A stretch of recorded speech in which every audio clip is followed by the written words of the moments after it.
Pak Budiman, tadi Anda mengatakan bahwa salah satu kuncinya adalah bagaimana membuat karyawan itu mencintai produk yang mereka hasilkan, gitu ya. Ini seperti kampanye aku cinta produk Indonesia sebetulnya.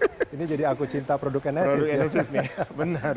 Nah, selain melakukan proses mungkin sosialisasi, bikin acara seperti family gathering, ada langkah lain yang dilakukan supaya karyawan itu bisa betul-betul mencintai produk mereka sendiri. Oh, ya sebenarnya kan di sini ada koperasi juga ya. Ada koperasi. Ya, jadi karyawan tuh kalau beli produk-produk ya pasti diprioritaskan.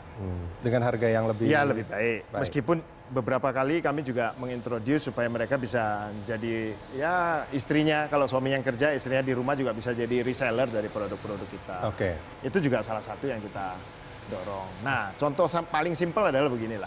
Kemarin ini kan pas lagi COVID, terus pabrik boleh buka lagi nih sekarang, new normal katanya kan. Dan kita punya pabrik tersebar di beberapa titik.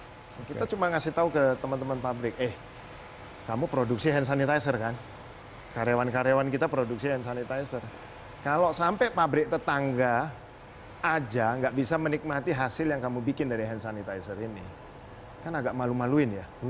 Jadi akhirnya mereka terdorong sekarang ini untuk ngegerakkan supaya karyawan-karyawan tuh juga nelusuri pabrik-pabrik tetangganya semua itu untuk supaya mereka juga pakai produk hand sanitizer. Tapi ada bagi mereka? Ya, udah pasti ada insentif buat ada mereka insentif. ya. Okay. Selain ya sebenarnya bukan kejar insentifnya, tapi rasa ownership dari produk itu ketika dia ikut kenalkan ke tetangga, pabrik-pabrik tetangganya itu loh, dan pabrik tetangga itu tetap butuh, mereka butuh. Masalahnya mau beli sama kita atau sama orang lain kan?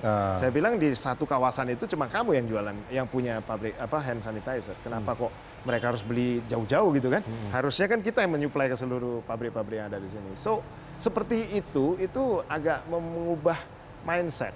Jadi ownership dari teman-teman pabrik, teman-teman karyawan kita itu jadi meningkat gitu ya, selain dengan koperasi kayak gitu. Ini di luar jam kerja mereka lakukan? Ya. Ada yang off shift kan, dia ada beberapa shift. Ada yang memang karyawan general affair kita yang kebetulan juga bisa ditugaskan gitu.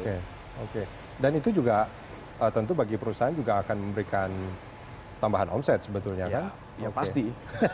Kan ujungnya ke sana. Cuma bagaimana kalau orang bilang dulu saya selalu bicara kalau ada BUMN ngangkat anak asuh terus jalur bisnisnya jauh banget, nggak ada hubungannya gitu ya, itu kan nggak terlalu nyambung sebenarnya. Kalau ini kan sebenarnya saya mau jualan nih sebenarnya, tapi kan saya harus bagaimana sekaligus dapat dua hal lah ya, sekali merangkul dayung gitu, ada 2-3 pulau bisa dilewatin gitu.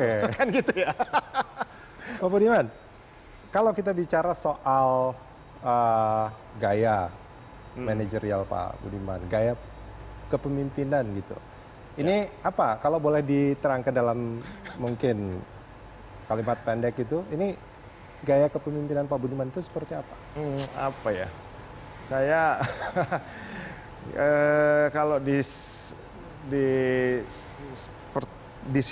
dibikin singkat ya mungkin ya pemimpin yang ya mingle dengan semua lah, tapi ya harus tegas juga ya. Jadi saya mengembangkan di diri saya sendiri mindful leadership. Mindful leadership? Ya, itu sebenarnya gampangannya memimpin dengan eling lah gitu ya, dengan sadar. Gimana caranya kita mimpin tapi nggak arogan. Kita mimpin objektif, tidak subjektif. Artinya banyak orang yang terjebak di subjektivitas. Kalau udah suka sama Pak Rudi ini apapun yang dikerjakan udah pasti benar, nggak suka apapun salah gitu. Itu like dislike itu buat saya sangat annoying ya di dalam perusahaan, karena gosip itu dimulai dari situ. Nanti ini mingle dengan ini ngomongin sana ngomongin ini. Itu menurut saya sangat tidak produktif ya.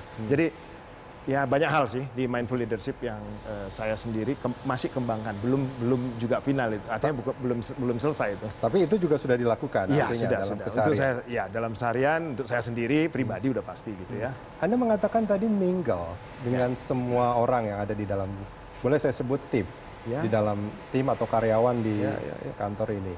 Tapi di sisi lain Anda juga tetap harus tegas. Yes.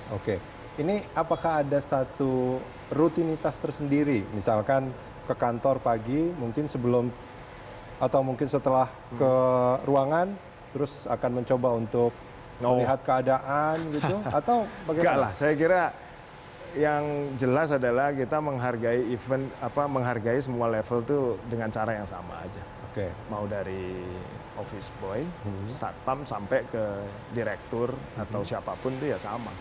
Jadi kalau saya simpelnya adalah jangan pidato di depan menteri itu dibedakan dengan pidato di depan teman-teman pasar tradisional atau apa. Oke. Sama aja buat saya. Sama aja. Sama aja. Dan cara Anda berkomunikasi dengan mungkin manajer atau mungkin karyawan di tingkat bawah itu juga sama saja.